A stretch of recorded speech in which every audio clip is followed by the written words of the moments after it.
Hello प्यारे बच्चों, कैसे हैं आप सब लोग। मैं आपका बहुत सारा वेलकम करता हूं हमारे चैनल कैंपी पर और उम्मीद करता हूं आप सब बहुत अच्छे से होंगे। जैसा कि आप सब लोग जानते हैं, हमने स्टार्ट किया हुआ है अपना 9th क्लास सीबीएसई के लिए चैप्टर नंबर सिस्टम और इसके हम काफ़ी लेक्चर्स कर चुके हैं और आज हम इसके कुछ इंपॉर्टेंट क्वेश्चंस लेने वाले हैं। आज के लेक्चर्स में हम वो क्वेश्चंस ही कवर करेंगे। तो चलिए बिना देरी के जल्दी से स्टार्ट करते हैं।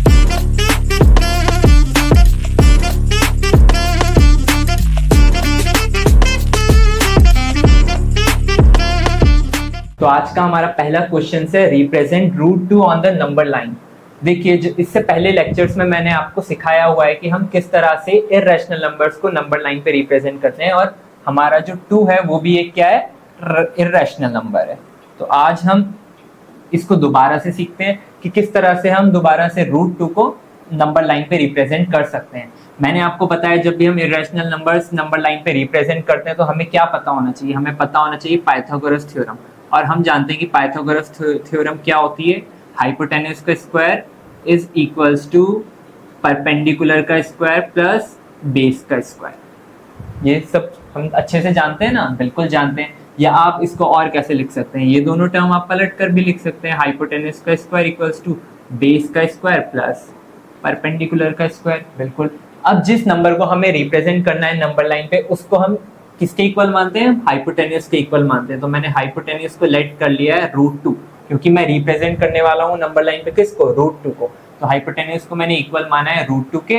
अब मुझे कुछ ऐसे मान लीजिए, चलिए मैं रूट 2 को हाइपोटेन्यूज के इक्वल रखता हूँ, तो ये क्या हो जाएगा, रूट 2 का स्क्वायर।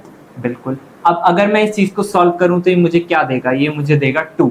तो यानी मुझे परपेंडिकुलर और बेस दोनों की कुछ कोई ना कोई एक दोनों की ऐसी वैल्यू चाहिए होगी जो कि मैं सॉल्व करूं और मुझे किसके इक्वल दे दे, 2 के। इस तरह की वैल्यू क्या हो सकती है, दिमाग लगाइए। मुझे लगता है कि 1 का स्क्वायर अगर मैं करूं प्लस इधर भी 1 का स्क्वायर करूं तो ये मुझे सॉल्व करके क्या दे देगा, ये मुझे 2 नहीं दे देगा और 2 के इक्वल हो जाएगा। तो इसका मतलब मुझे यहाँ से वैल्यू मिल चुकी है, हाइपोटेन्यूज की वैल्यू तो मैंने लेट कर ली थी रूट 2, मुझे परपेंडिकुलर की वैल्यू मिल चुकी है 1 और बेस की मिल चुकी है 1। तो अब मैं इन्हीं वैल्यूज की हेल्प से क्या करने वाला हूँ, इन्हीं वैल्यूज की हेल्प से मैं इस नंबर को यानी रूट 2 को नंबर लाइन पे रिप्रेजेंट करने वाला हूँ। एक बार मैं लिख लेता हूँ मुझे क्या क्या वैल्यू मिली है। हाइपोटेन्यूज है मेरे लिए रूट 2 और परपेंडिकुलर मेरे लिए हो जाएगा 1 और इसी तरह बेस भी मेरे लिए क्या हो जाएगा, 1। चलिए अब मैं क्या करूँगा, ग्राफ पेपर पर एक लाइन ड्रॉ करूंगा। थोड़ी टेढ़ी लाइन हो गई है, कोई बात नहीं, ट्राई करते हैं सीधी लाइन ड्रॉ करने में। ठीक है, काफ़ी हद तक सीधी है। एक मेरा ये वर्टिकल एक्सिस भी होने वाला है, ये कहलाता है एक्स एक्सिस और ये होता है हमारा वाई एक्सिस। चलिए मैं यहाँ पे ग्राफ पेपर पर लेने वाला हूँ 1 सेंटीमीटर इक्वल्स टू 1 यूनिट। आप 2 सेंटीमीटर इक्वल्स टू 2 यूनिट भी ले सकते हैं। तो मेरा जो 1 यूनिट, मेरा जो हर 1 सेंटीमीटर अब ग्राफ पेपर पे होगा वो 1 यूनिट के इक्वल होगा। तो 1 2 3 4 5 और यहाँ पे भी 1 2 3 4 और ऊपर 5 6 चलता चला जाएगा। ठीक है, चलिए मेरे लिए बेस कितना है, बेस है मेरे लिए 1। तो मैं बेस पर कितनी वैल्यू लेने वाला हूँ, बेस के लिए है मेरा 1। तो मैं 1 यूनिट ड्रॉ करूंगा ग्राफ पेपर पर कुछ इस तरीके से। ये क्या होता है, ये हमारा ओरिजिन नहीं होता, ये 0 होता है। तो 0 से 1 तक हमारा 1 यूनिट हो गया, बिल्कुल हो गया। तो मैंने एक अपना बेस मेरा 1 था, इसलिए मैंने एक लाइन ड्रॉ की एक्स एक्सिस पे, क्योंकि बेस हम एक्स एक्सिस पे ड्रॉ करते हैं और मेरा परपेंडिकुलर कितना है, 1। तो मैं वर्टिकली कितना मूव करूंगा, वर्टिकली एक लाइन ड्रॉ करूंगा, वो भी किसके इक्वल हो जाएगी, वो भी 1 के इक्वल ही होने वाली है, क्योंकि बेस और परपेंडिकुलर मेरा दोनों 1 के इक्वल है। अब जब मैं इस लाइन को ज्वाइन करूंगा, यानी ये जो हाइपोटेन्यूज में ड्रॉ करूंगा, ये हाइपोटेन्यूज ही मेरा क्या हो जाएगा, यही तो रूट 2 कहलाएगा, यही तो रूट 2 कहलाएगा। यही हमने पाइथागोरस थ्योरम की हेल्प से किया है। देखिए परपेंडिकुलर 1 रखा, बेस 1 रखा, मुझे हाइपोटेन्यूज कितना मिला, रूट 2 मिला। बिल्कुल। तो मेरा रूट 2 हो चुका है रिप्रेजेंट, अभी नहीं हुआ है। अब क्या करते थे हम, इसके बाद कंपास अपना लेते थे, इतना उसको खोलते थे और फिर यहाँ पे हम ओरिजिन पे अपना नीडल रखते थे और नीडल रख के एक कट इस तरह से लगा देते थे। अब ये जो कट हमें मिला है किस पर, ये जो आर्क ड्रॉ करने पे हमें कट मिला है अपने एक्स एक्सिस पर यही मेरा क्या हो जाएगा, यही तो मेरा √2 हो जाएगा।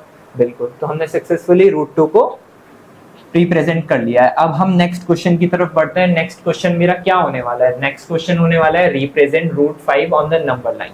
सेम वही प्रोसेस, इस बार भी हमारे पास एक इरेशनल नंबर है, √5 इरेशनल नंबर ही तो होता है, तो हाँ √5 इस बार मेरे पास है। बस इतना फर्क हुआ है कि पहले √2 था, अब √5 था। चलिए, इसके लिए भी मुझे क्या चाहिए होगा, पहले हेल्प लेनी पड़ेगी मुझे पाइथागोरस थ्योरम की। क्या होती है पाइथागोरस थ्योरम? हाइपोटेन्यूज का स्क्वायर इक्वल्स टू बेस का स्क्वायर प्लस परपेंडिकुलर का स्क्वायर, यही होता है। ठीक है, अब इसके लिए मेरा हाइपोटेन्यूज कितना हो जाएगा, मैंने कहा जिस नंबर को रिप्रेजेंट करना है उसको हाइपोटेन्यूज के इक्वल लेट कर देते हैं। तो मेरा हाइपोटेन्यूज यहाँ पे कितना मैं लेके चलूंगा √5, तो हाइपोटेन्यूज की जगह पुट करूंगा √5 और √5 का स्क्वायर। अब ये सॉल्व करके मुझे क्या देता है, ये सॉल्व करके मुझे देता है 5। तो मुझे कोई ना कोई ऐसी वैल्यू पुट करनी होगी कि बेस और परपेंडिकुलर की मैं वो वैल्यूज पुट करूं और मुझे आंसर मतलब इक्वल किसके मिल जाए, 5 के। तो मैंने आपको पिछले लेक्चर्स में बताया इसके लिए हम कौन सी वैल्यूज लेते हैं। इसके लिए हमें सबसे आसान पड़ती है वैल्यूज 4 का स्क्वायर प्लस 1 का, सॉरी 4 का स्क्वायर हम नहीं लेंगे, 4 का स्क्वायर तो लेकर गड़बड़ हो जाएगा। हम यहाँ पे लेंगे 2 का स्क्वायर और प्लस 1 का स्क्वायर। अब ये हमें अगर हम सॉल्व करें तो 2 का स्क्वायर होता है 4 और 1 का स्क्वायर तो 1 होता है। ये इक्वल्स किसके दे देगा, 5 के, और 5 हमें फिर इक्वल मिल गए, यानी left hand side right hand side के बराबर हो गई। हमें हाइपोटेन्यूज की वैल्यू पता है, बेस और परपेंडिकुलर हमें मिल चुका है, बिल्कुल मिल चुका है। अब मैं क्या करूंगा, इन्हीं वैल्यूज की हेल्प से दोबारा जो पीछे हमने किया वही काम करने वाले। मैं एक बार लिख लेता हूँ, हाइपोटेन्यूज मुझे मिल चुका है √5, ये तो मैंने लेट ही किया था, और मुझे बेस कितना मिल चुका है, बेस मुझे मिल चुका है 2, और मुझे परपेंडिकुलर कितना मिल चुका है 1। सेम काम फिर से मैं करूंगा, एक ग्राफ पेपर लेकर एक्स एक्सिस ड्रॉ करूंगा, ये सीधा क्यों नहीं ड्रॉ होता है, एक एक्स एक्सिस ड्रॉ करूंगा, उसी तरीके से एक वाई एक्सिस ड्रॉ करूंगा। ये हो जाएगा मेरा एक्स एक्सिस, ये हो जाएगा मेरा वाई एक्सिस, ये होता है ओरिजिन यानी 0। और इस बार मुझे बेस कितना लेना है, ठीक है चलो पहले मार्किंग कर लेते हैं, 1 2 3 4, इसी तरीके से 1 2 3, सही है, नहीं थोड़ा सा और ऊपर लेते हैं 3, और ये हो जाएगा 4। जी बिल्कुल। अब मुझे क्या करना है, यहाँ पर भी मैं 1 सेंटीमीटर को इक्वल लेके चलूंगा 1 यूनिट के, ठीक है। हाँ, अब मुझे रिप्रेजेंट करना है नंबर, अब और कुछ नहीं करना। चलिए रिप्रेजेंट करना स्टार्ट करते हैं। तो बेस, सबसे पहले बेस रिप्रेजेंट करेंगे। बेस मेरा कितना है 2, तो 0 से अगर मैं लाइन खींचूंगा तो यहाँ तक आकर मेरा 2 होगा, बिल्कुल यहाँ तक आकर मेरा 2 हो जाएगा। अब मुझे परपेंडिकुलर ड्रॉ करना है, परपेंडिकुलर कितना होता है 1, तो यहाँ से 1 यूनिट, इतना कुछ थोड़ा सा टेढ़ा हो गया है, इतना, बिल्कुल ये 1 यूनिट मेरा परपेंडिकुलर मार्क हो चुका है। अब मैं क्या करूंगा, हाइपोटेन्यूज और परपेंडिकुलर को ज्वाइन कर दूंगा एक ऐसी लाइन से, ये ज्वाइन हो गया। अब क्या करते हैं, अपना कंपास लीजिए, नीडल रखिए यहाँ पर और एक आर्क ऐसे करके ड्रॉ कर लीजिए। अब ये जो आर्क ड्रॉ करके हमारे एक्स एक्सिस पर कट आया है, यही कट मुझे, ये कट मुझे क्या वैल्यू दे देगा, यही तो मुझे √5 दे देगा। क्यों, क्योंकि यही ये हाइपोटेन्यूज जो हमारा बना था यही तो √5 था, ये हाइपोटेन्यूज √5 था। जब मैंने अपना कंपास रख के यहाँ से कट लगाया तो नंबर लाइन पे यहाँ एक्स एक्सिस पे मुझे क्या मिल गया, यहाँ पे मुझे मिल गया √5। तो इस तरीके से हम √5 भी रिप्रेजेंट कर सकते हैं। हमने √2 को देख लिया, √5 को रिप्रेजेंट करते देख लिया। अब नेक्स्ट क्वेश्चन आता है हमारा, find 5 rational numbers between 3 and 7। इसमें इंपॉर्टेंट बात क्या है, इसमें इंपॉर्टेंट बात ये है कि ये रैशनल नंबर्स पूछ रहा है। कंफ्यूज मत होना, इरैशनल नंबर दूसरे मेथड से होते हैं, रैशनल नंबर मैंने याद है आपको एक मेथड बताया था, क्या करते थे हम दो नंबर्स के जो डेनोमिनेटर होते हैं उसको इक्वल करते थे और फिर उनके बीच में हम आराम से रैशनल नंबर ढूंढ लेते थे। मैं दोबारा आपको करके दिखा देता हूँ। एक नंबर है मेरे पास, एक नंबर मेरे पास क्या है, एक नंबर मेरे पास है 3 और दूसरा है नंबर मेरे पास 7। इन दोनों के बीच मुझे 5 रैशनल नंबर ढूंढने हैं। सबसे इजी मेथड मैंने आपको क्या बताया कि आप इन दो नंबर को मल्टीप्लाई कीजिए किसी बड़े नंबर से, ये किया, और उसी सेम नंबर से डिवाइड कर दीजिए, तो मेरा क्या आ जाएगा, 3 मेरा कन्वर्ट हो जाएगा 30/10 में। इसी तरह मैं 7 लूंगा और 7 को भी मल्टीप्लाई करूंगा सेम उसी बड़े नंबर से और डिवाइड करूंगा उसी नंबर से। ये मेरा क्या आ जाएगा, ये आ जाएगा 70/10। बिल्कुल। अब मुझे जो रैशनल नंबर लेने हैं इसके और इसके बीच में लेने हैं। क्यों? क्योंकि 3 मेरा किस में कन्वर्ट हो चुका है, 30/10 में। 7 कन्वर्ट हो चुका है 7/10 में। ठीक है, तो अब इन दो के बीच में अगर मैं कुछ नंबर्स ले लूं तो वो मेरे क्या हो जाएंगे, वो 5 वो रैशनल नंबर्स कहलाएंगे 3 और 7 के बीच में। चलिए, तो मुझे कितने रैशनल नंबर लेने हैं, 5। आप यहाँ पे तो आपके पास बहुत सारी चॉइसेस है, बहुत बड़ी रेंज है, आप कुछ भी ले सकते हैं। मुझे लेकिन सिर्फ 5 लेने हैं। मैं एक ले लेता हूँ 32/10 और ले लेता हूँ 33/10, 34/10, 35/10, ये 4 हो गए हैं, और 36/10। ये मैंने नंबर ले लिए हैं रैशनल नंबर। ये रैशनल नंबर्स मुझे मिल गए हैं किसके बीच में, ये रैशनल नंबर्स मुझे मिल गए हैं 3 और 7 के बीच में। आप इस तरह से कर सकते हैं। मैंने कॉन्टिन्यूसली नंबर ले लिए हैं 32, 33, 34, 35, 36। आप क्या कर सकते हैं, आप छोड़ छोड़ के भी ले सकते हैं। बस याद ये रहे कि हमारी रेंज कितनी है, 30 से लेके 70 तक हमारी रेंज है। बस आपको ये याद रखना है। चलिए, उम्मीद करता हूँ क्वेश्चन समझ आया होगा। नेक्स्ट क्वेश्चन पे हम बढ़ते हैं। तो नेक्स्ट क्वेश्चन हमारा क्या कह रहा है हमसे, write the decimal expansion of 2/11 and say what type of decimal expansion it has. क्या मतलब हुआ इसका? सबसे पहले तो हमें डेसिमल एक्सपेंशन ढूंढना है किसका, 2/11 का। और उसके बाद हमें क्या करना है, हमें ये भी बताना है कि वो जो डेसिमल एक्सपेंशन हमारा आया है वो किस टाइप का है। ये मैं आपको पिछले लेक्चर्स में करा चुका हूं। चलिए दोबारा करते हैं, आपको बहुत अच्छे से समझ आ जाएगा। मुझे किसका डेसिमल एक्सपेंशन ढूंढना है, 2/11 का। तो सबसे पहले मैं इसको डिवाइड करूंगा, 2 को डिवाइड करूंगा 11 से। कैसे होगा, 11 0 0 होता है, माइनस किया तो 2 ही बचेगा, पॉइंट लगा के 0 इंक्रीज किया, 11 1 11 हो जाएगा, और यहाँ से बचा हमारा 9, पॉइंट लगा हुआ है तो 0 इंक्रीज कर सकते हैं, कर दिया।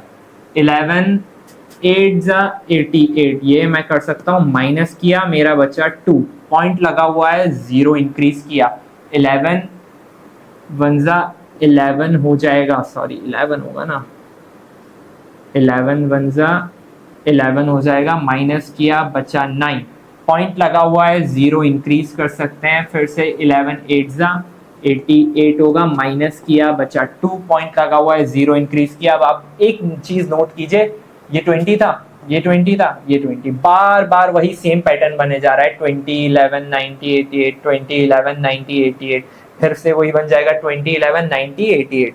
तो इस हिसाब से मैं क्या कह सकता हूँ कि मेरा जो 2/11 का जो मेरा 2/11 का डेसिमल एक्सपेंशन आया है वो कितना आया है, वो आया है मेरा 0.1818। और जैसा कि मैंने आपको बताया है, बार बार चलता जाएगा, हमें रिमाइंडर 0 मिलने वाला नहीं है, चलता ही जाएगा। तो इसलिए ये 181818 ये ऐसे करके आगे तक चलता जाएगा, हमें नहीं पता, इनडेफिनेटली चलता जाएगा।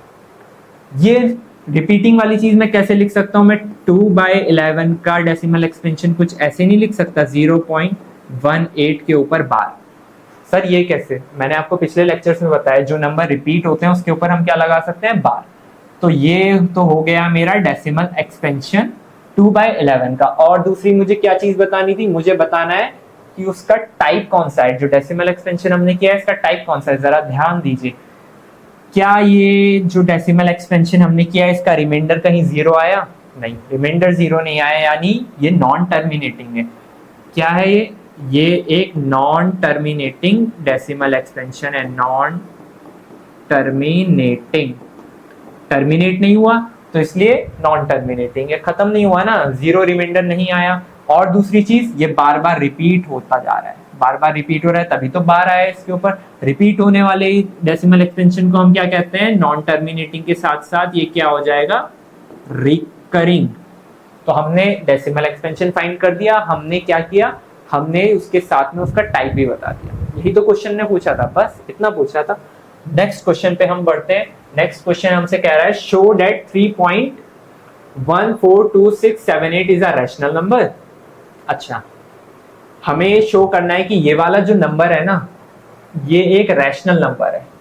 In other words, express 3.142678 in the form of p by q, where p and q are integers and q is not 0। क्या मतलब हुआ इसका? ये एक नंबर हमें डेसिमल फॉर्म में दिया है, इन्होंने बोला है कि इससे हमें रैशनल नंबर प्रूव करना। रैशनल नंबर क्या होते हैं? उन्होंने ये भी कहा है कि इन अदर वर्ड्स हमें इसे p by q के फॉर्म में रिप्रेजेंट करना है। क्यों? क्योंकि रैशनल नंबर क्या होते हैं? p by q के ही तो फॉर्म में होते हैं। तो वो बस हमसे इतना कह रहे हैं कि आप इस नंबर को p by q के फॉर्म में रिप्रेजेंट कर दीजिए। अगर हमने इस नंबर को p by q के फॉर्म में रिप्रेजेंट कर दिया तो मतलब क्या है? ये एक रैशनल नंबर है। यही तो हमें शो करना है कि वो एक रैशनल नंबर है। तो चलिए, हमारा सिर्फ एक टारगेट है, इसे p by q के फॉर्म में रिप्रेजेंट करना है। क्या नंबर दिया है वो हमें? 3.142678 ये दिया हुआ है। इस चीज को मैं p by q के फॉर्म में कैसे लिख सकता हूँ? ध्यान कीजिए, पहले मैंने आपको बताया कि डेसिमल वाले नंबर्स हम क्या करते हैं, हम सिर्फ इसका डेसिमल हटा देंगे और उसके साथ जीरो नीचे बढ़ा देंगे। कैसे करेंगे? मैं डेसिमल हटा देता हूँ 3.142678। अब जरा ध्यान दीजिए, मैंने कितने नंबर्स के बाद जो डेसिमल था वो हटाया है? 1 2 3 4 5 6 के बाद। तो नीचे मुझे क्या 1 के साथ कितने जीरो लगाने पड़ेंगे? 1 2 3 4 5 6।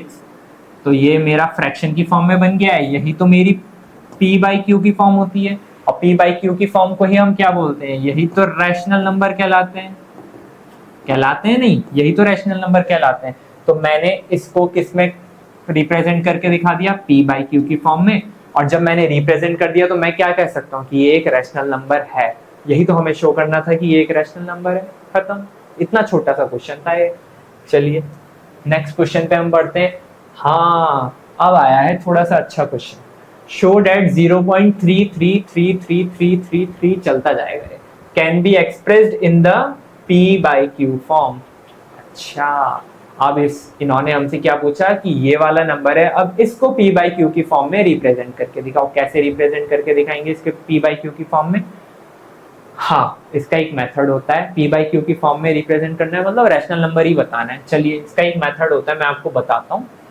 इससे करने के लिए सबसे पहला हमारा काम है कि हम इसको किसी वेरिएबल के इक्वल कंसिडर कर लेते हैं। कैसे? लेट, इतना लिखने की जरूरत नहीं है, let x equals to, x को किसके इक्वल लिख देता हूं मैं? 0.3333। अरे सबसे पहले आप एक चीज देखिए, क्या मैं 0.33333 ये चलता जा रहा है, इसको मैं ऐसे नहीं लिख सकता 0.3 के ऊपर बार? क्या मैं इसको इस तरह से नहीं लिख सकता? इस तरह से लिख सकता हूँ, बिल्कुल इस तरह से लिख सकता हूँ। या अगर आप इस तरह से भी ना लिखना चाहें, आप बस एक काम कीजिए, let x is equals to, उस नंबर के इक्वल आप मान लीजिए 0.33333 ये चलता जाएगा। या आप इसको 0.3 बार के इक्वल भी मान सकते हैं, दोनों एक ही बात है, ज्यादा कोई उसमें डिफरेंस है नहीं। मैंने इसको किसके इक्वल मान लिया? x के इक्वल मान लिया। अब मैं क्या करूंगा, इसको मैं मान लेता हूं फर्स्ट इक्वेशन। अब इस फर्स्ट इक्वेशन को मैं मल्टीप्लाई करूंगा 10 से। सर 10 से ही क्यों मल्टीप्लाई करना है? जरा आप एक चीज देखिए, जो नंबर हमारा रिपीट हो रहा है वो एक डिजिट वाला नंबर है या 2 डिजिट वाला? सर 3 रिपीट हो रहा है और 3 एक सिंगल डिजिट वाला नंबर है, तो हम इसे मल्टीप्लाई किसके साथ करेंगे? सिर्फ 10 के साथ मल्टीप्लाई करेंगे। समझे? अगर ये कोई 2 डिजिट वाला नंबर होता, मतलब इसके अंदर 2 डिजिट रिपीट हो रही होती, 2 डिजिट के ऊपर बार होता, तब हम इसको किससे मल्टीप्लाई करते? तब इसको हम मल्टीप्लाई करते 100 के साथ। समझे इस बात को? हाँ, चलिए, तो अब मैं इस इक्वेशन को लाइन लिखता हूं, मल्टीप्लाइंग, मैं मल्टीप्लाई कर रहा हूं, मल्टीप्लाइंग इक्वेशन 1 बाय, किससे मल्टीप्लाई करूंगा? सिंगल डिजिट नंबर है तो 10 से मल्टीप्लाई करूंगा। मल्टीप्लाई करने के बाद मुझे क्या मिल जाएगा? मुझे मिल जाएगा x से 10 मल्टीप्लाई होगा तो ये मिल जाएगा 10x इज इक्वल्स टू, इसके साथ मल्टीप्लाई होगा। अब याद कीजिए, एक जीरो वाले नंबर से यानी 10 से मल्टीप्लाई करने के बाद ये जो पॉइंट है राइट हैंड साइड एक डिजिट शिफ्ट हो जाएगा, क्योंकि जीरो कितना है? 1 है। तो ये हो जाएगा 3.33333, ये आगे तक ऐसे ही चलता चला जाएगा। और इसको मैं क्या मान लेता हूँ? इसको मैं अपनी इक्वेशन 2 मान लेता हूँ। दो इक्वेशंस मुझे मिल चुकी हैं। अब तीसरा काम मुझे करना है। तीसरा काम मुझे क्या करना है? सब्ट्रैक्टिंग। अब हमें सब्ट्रैक्ट करना है। सब्ट्रैक्ट किसको करना है? सब्ट्रैक्टिंग इक्वेशन 1 फ्रॉम, किसमें से? इक्वेशन 1 को माइनस करना है किसमें से? From equation 2। और फिर मुझे क्या मिल जाएगा? मुझे मिल जाएगा लेफ्ट हैंड साइड से माइनस होगी, राइट हैंड साइड से माइनस होगी। 2 में से 1 इक्वेशन माइनस कर रहा हूं तो मेरा माइनस करके क्या आ जाएगा? 10x में से माइनस हो जाएगा x। और मुझे इस साइड क्या होगा? 3.3333 डैश डॉट डॉट डॉट, इसमें से माइनस होगा क्या? इसमें से माइनस होगा 0.33333। ये इस तरह से चलता जाएगा। ठीक है, यहां से मुझे क्या मिलेगा? यहां से मुझे मिलने वाला है 9x। यही तो होगा, 10x में से x माइनस हुआ तो 9x मिला। और यहां से क्या होगा? देखिए पॉइंट के बाद, पॉइंट के राइट हैंड साइड सारे जितने भी 3 चलते जा रहे हैं और यहाँ पे भी 3 चलते जा रही है, तो इक्वल है। तो माइनस करते टाइम ये पॉइंट के राइट हैंड साइड वाली जितनी भी पूरी साइड है वो कैंसिल आउट हो जाएगी। तो हमें क्या मिलेगा माइनस करने के बाद? 3। समझे ये चीज कैसे हुई? नहीं समझे? देखिए 3.33333 डॉट डॉट डॉट और इसमें 0.33333 डॉट डॉट डॉट, ये चीज मैं माइनस कर रहा हूँ। तो पॉइंट के ये वाली साइड इक्वल है, माइनस करते टाइम ये पूरी कैंसिल होकर कितनी आ जाएगी? 0.3 में से 0 गया तो बचा 3। तो 3.0 को मैं कैसे लिख सकता हूँ? 3 नहीं लिख सकता? जी बिल्कुल 3 लिख सकता हूँ। तो 9x किसके इक्वल आया? 9x आया हमारा 3 के इक्वल। चलिए 9x के साथ मल्टीप्लाई में उसे नीचे डिवाइड में भेज दीजिए, तो x की वैल्यू मेरी कितनी आ जाएगी? आ जाएगी 3/9। यही आएगी? बिल्कुल यही आएगी। और 3 और इसको मैं सिंपलेस्ट फॉर्म में कैसे लिख सकता हूँ? 3 1 जा 3, 3 3 जा 9। तो x की वैल्यू मेरी कितनी आ जाएगी? x की वैल्यू आ जाएगी 1/3। ये लीजिए। x किसको माना था मैंने स्टार्टिंग में? x मैंने इस नंबर को ही तो कंसिडर किया था जिस नंबर को हमें p/q के फॉर्म में रिप्रेजेंट करना है। तो x को मैंने इसके इक्वल माना था, यानी x की जो वैल्यू आई है ये भी इसके इक्वल होनी चाहिए। तो मैं क्या कह सकता हूँ? यहाँ से मैं कह सकता हूँ कि जो मेरा 0.33333 है वो मेरा किसके इक्वल आ गया है? वो इक्वल आ गया है 1/3 के। ये लीजिए, ये हमने कर दिया है आराम से अपना क्वेश्चन सॉल्व। ठीक है, इसी के साथ अब हम नेक्स्ट क्वेश्चन की तरफ बढ़ते हैं। नेक्स्ट क्वेश्चन हमसे क्या कह रहा है? ये भी सेम ही क्वेश्चन है लगभग। ये कह रहा है शो डेट, ये वाला जो नंबर है 1.272727 और चलता जा रहा है, can be express in the p/q form. Same वही काम करना है। तो हम क्या करेंगे? हम अगर इसकी स्टार्टिंग करें तो स्टार्ट कैसे किया जाएगा? इसको स्टार्ट कुछ इस तरह कुछ इस तरह से हम करेंगे। मैं फिर दोबारा से वही काम करूंगा। लेट x एक वेरिएबल के इक्वल मान लेंगे इस नंबर को। Let 1.272727 let x equals to 1.272727 और ये भी आगे तक चलता जा रहा है। ठीक है, मैंने इस नंबर को x के इक्वल लेट कर लिया है। अब नेक्स्ट स्टेप मेरा क्या होता था? मैं ये देखता था कितनी डिजिट इसमें रिपीट हो रही है। कितनी डिजिट इसमें रिपीट होती हुई आपको नजर आ रही है? मुझे ये 2 डिजिट रिपीट होती हुई नजर आ रही है, ये। तो अब मैं इस जो फर्स्ट इक्वेशन, ये मेरी फर्स्ट इक्वेशन बन जाएगी ना, 2 डिजिट रिपीट हो रही है, तो मैं इस फर्स्ट इक्वेशन को किससे मल्टीप्लाई करूंगा? मैं इसको मल्टीप्लाई करूंगा 100 से। तो मैं लाइन लिखूंगा मल्टीप्लाइंग इक्वेशन 1। इक्वेशन 1 को किससे मल्टीप्लाई कर रहा हूं? बाय 100। और 100 से क्यों मल्टीप्लाई किया? अभी बताया ना आपको, मुझे 2 डिजिट्स रिपीट होती हुई नजर आ रही हैं, इस वजह से 100 से किया। एक डिजिट रिपीट होती हुई नजर आती तो मैं 10 से मल्टीप्लाई करता। चलिए, जब मैं इसको मल्टीप्लाई करूंगा 100 से तो मुझे मिल जाएगा 100x। इधर इस साइड मुझे क्या मिलेगा? 100 से मल्टीप्लाई किया ना तो ये point right hand side shift होगा, लेकिन 100 से किया तो 2 प्लेसेस पे शिफ्ट होगा। 10 से करता तो 1 प्लेस शिफ्ट होता, 100 से किया तो 2 प्लेस शिफ्ट होगा और ये मुझे क्या मिल जाएगा? 127.5 27 और ये चलता ही चला जाएगा और इसको मैं क्या मान लूंगा, ये मेरी बन जाएगी इक्वेशन 2। ठीक है, इतना तो आपको समझ आया होगा, ये पीछे भी हमने किया है। चलिए अब अगला स्टेप मैं क्या करता था, अगला स्टेप मैं करता हूं, या हम क्या करते थे, हम करते हैं सब्ट्रैक्टिंग वाला पार्ट। सब्ट्रैक्टिंग, हम सब्ट्रैक्ट करते हैं किसको, फर्स्ट इक्वेशन को। सब्ट्रैक्टिंग इक्वेशन 1 को किस में से सब्ट्रैक्ट करते हैं, फ्रॉम इक्वेशन 2। और सब्ट्रैक्ट करने के बाद हमको क्या मिलने वाला है, देखिए लेफ्ट हैंड साइड से सब्ट्रैक्ट होगी 100x माइनस x हो जाएगा, और राइट हैंड साइड से होगी, तो जरा देखिए कैसे सब्ट्रैक्ट होगा, 127.272727 डॉट डॉट डॉट में से क्या सब्ट्रैक्ट होता हुआ मुझे नजर आ रहा है, 1 पॉइंट, डेसिमल के नीचे डेसिमल लगता है, तो 1.272727 डॉट डॉट डॉट ये सब्ट्रैक्ट होने वाला है।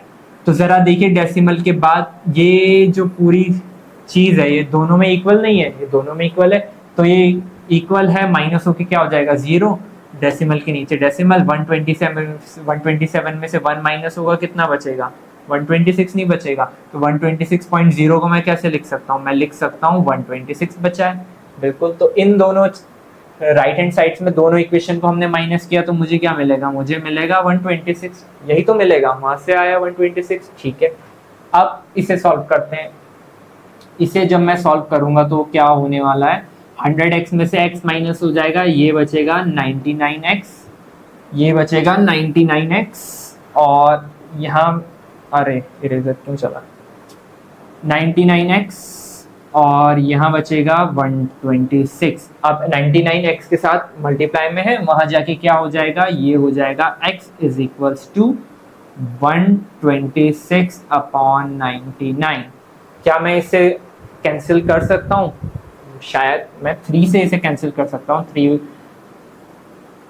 3 3 9 और यहाँ 3 4 12, 3 2 6। क्या अभी भी मैं इसे कैंसिल कर सकता हूँ, यस सर कर सकते हैं, 3 1 3 3 1 3, ये हो जाएगा 3 1 3 3 4 12। इसके आगे मैं कैंसिल नहीं कर सकता, तो मैं क्या कहूँगा, यहाँ से मेरी x की वैल्यू कितनी आ गई है, यहाँ से मेरी x की वैल्यू आ चुकी है, मेरी x की वैल्यू आ चुकी है, ये आ चुकी है 14/11। ठीक है, और x को मैंने किसके इक्वल माना था, 1.272727 के, तो मैं कैसे लिख सकता हूँ कि 1.272727 किसके इक्वल आ गया है, ये आ गया है 14/11, और 14/11 क्या है, एक p/q की फॉर्म में नहीं है, और उसी में हमें इसको रिप्रेजेंट करना था, तो हमने सक्सेसफुली इसको रिप्रेजेंट कर दिया है। तो ये भी क्वेश्चन हमने आराम से कर दिया है। चलिए नेक्स्ट क्वेश्चन की तरफ बढ़ते हैं। नेक्स्ट क्वेश्चन फिर से सेम क्वेश्चन है, शो डेट 0.23535, ये चलता चला जा रहा है, यानी 0.2 के बाद है 35 35 35, ये चलता ही चला जाएगा, चलता ही चला जाएगा। इसमें थोड़ा सा चेंज है, इसमें 2 रिपीट नहीं हो रहा है, इसमें 2 के बाद सारे नंबर रिपीट हो रहे हैं। सेम वही प्रोसेस है हमारे लिए, क्या करते हैं हम, सेम वही प्रोसेस हम क्या करते हैं, सबसे पहले हम लेट करते हैं, let x is equals to, x को किसके इक्वल लेट करते हैं, जिस नंबर को p/q की फॉर्म में हमें रिप्रेजेंट करना होता है। मेरा नंबर है 0.23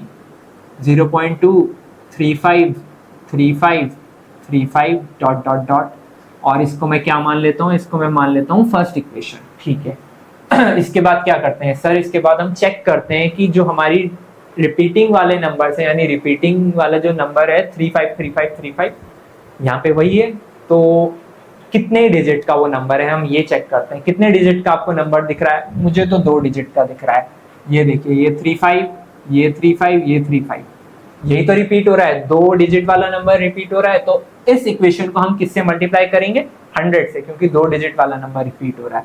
चलिए मैं लाइन लिखूंगा, फिर मल्टीप्लाइंग, किसको मल्टीप्लाई कर रहा हूं मैं, मल्टीप्लाई कर रहा हूं, मल्टीप्लाइंग इक्वेशन 1 को मल्टीप्लाई कर रहा हूं किससे, बाय 100 से, यही तो कर रहा हूं। और ये मुझे क्या मिलेगा, 100 से मल्टीप्लाई करने के बाद मुझे मिलेगा 100x इज इक्वल्स टू, अब 100 से मल्टीप्लाई कर रहा हूं, डेसिमल कितने पोजीशन पे शिफ्ट होगा, 2 पोजीशन पे, यहाँ पे डेसिमल है, ये यहाँ पे आ जाएगा, तो क्या मिलेगा मुझे मिलेगा 23 पॉइंट, यहाँ आ जाएगा ना 23.53 53 2353 और 53 इसी की तरह ये भी चलता चला जाएगा। ठीक है, समझ आया आपको? हाँ बिल्कुल, हमने ठीक किया है जी, बिल्कुल। इसको हम मान लेते हैं इक्वेशन 2, इसको मैं इक्वेशन 2 मान के चलता हूं क्योंकि हम ऐसे ही करते हैं। इसके बाद क्या करना है, इसके बाद हम करते हैं सब्ट्रैक्ट, वही पिछले इक्वेशन की तरह सब्ट्रैक्ट करते हैं किसको, सब्ट्रैक्टिंग इक्वेशन 1 को सब्ट्रैक्ट करते हैं किस में से, फ्रॉम इक्वेशन 2, यही तो हम करते थे अभी तक पीछे।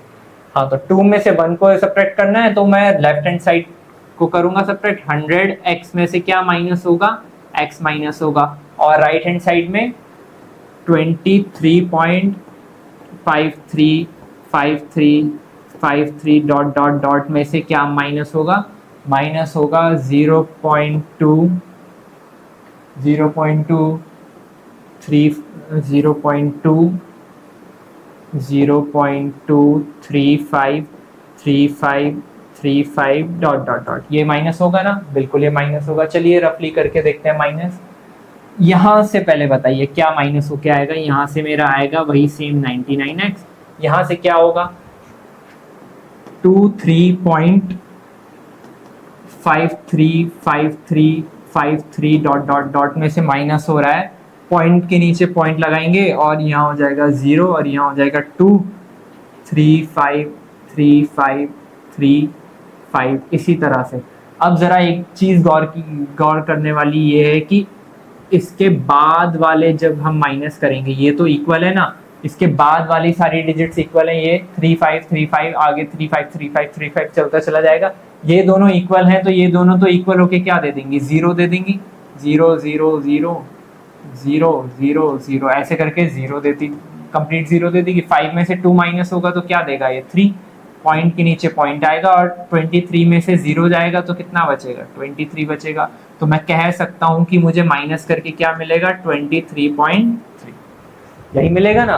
तो ठीक है, इन दोनों को माइनस किया तो मुझे क्या मिला, मुझे मिला 23.3।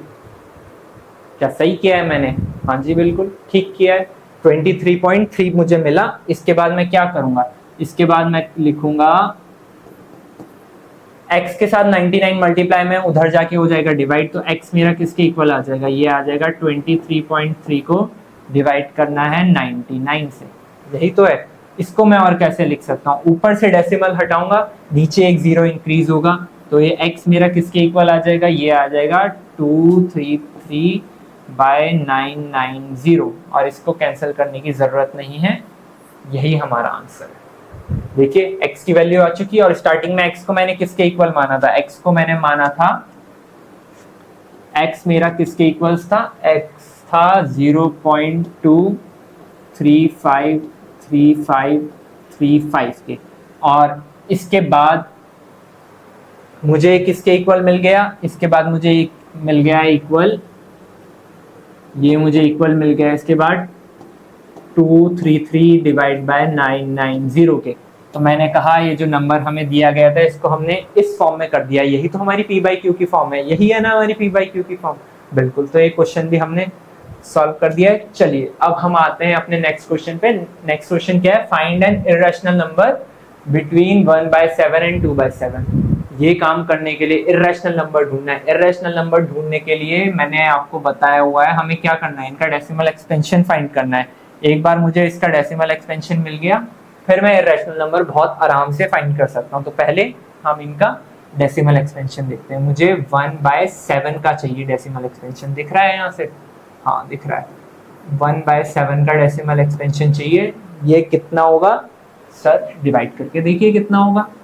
ये हो जाएगा, 1 को डिवाइड करना है 7 से, 7 0 0, माइनस किया 1, पॉइंट लगा के 0 इंक्रीज किया, 7 1 7, माइनस किया बचा 3, पॉइंट लगा हुआ है 0 इंक्रीज किया, 7 3 21 होता है, और 7 फोर्जा होता है 28 बचा 2 पॉइंट लगा हुआ है 0 इंक्रीज किया, 7 टूजा हो जाएगा 14 माइनस किया बचा 6 पॉइंट लगा हुआ है 0, 7 7 जा 49 होता है, 7 8 जा होता है 56 माइनस किया बचा 4 पॉइंट लगा हुआ है 0 इंक्रीज कर सकते हैं, 7 5 जा होता है 35 यहाँ से माइनस किया बचा 5 पॉइंट लगा हुआ है 0 इंक्रीज किया, 7 7 जा होता है 49 माइनस किया बचा 1 पॉइंट लगा हुआ है 0 इंक्रीज किया, ये वापस से 10 बन गया।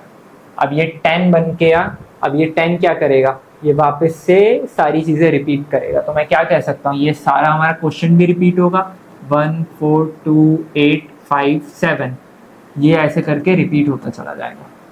ठीक है, कंप्लीटली ये हमें पूरी तरह से टर्मिनेट होने वाली चीज नहीं है, क्योंकि रिमाइंडर 0 कभी आएगा ही नहीं। तो इसका डेसिमल एक्सपेंशन मुझे क्या मिल गया, 0.10 मुझे मिल गया 0.142857। चलिए अब मैं 2/7 का डेसिमल एक्सपेंशन और ढूंढता हूँ। 2/7 का डेसिमल एक्सपेंशन मुझे ढूंढने के लिए ज़्यादा डिवाइड करने की उसको ज़रूरत नहीं है, मुझे पता है 2/7 में किस तरीके से लिख सकता हूँ। देखिए 2 इंटू 1/7 नहीं लिख सकता क्या, मैं इसको लिख सकता हूँ ना। और 1/7 का डेसिमल एक्सपेंशन अभी मैंने ढूंढा है, बिल्कुल अभी। तो मैं क्या कर सकता हूँ, मैं इसको ऐसे लिख सकता हूँ 2 इंटू, और ये रिपीट हो रहा था ना, सॉरी, तो इसके ऊपर हम लगाएंगे बार, ये रिपीट हो रहा था तो इसके 2 के साथ क्या मल्टीप्लाई होगा, 1428857। ये ऐसा क्यों हुआ, क्योंकि इसको मैंने ऐसे लिखा और 1/7 की जगह मैंने ये वैल्यू पुट यहाँ पे कर दी, और 2 से मल्टीप्लाई करूंगा मुझे क्या मिल जाएगा,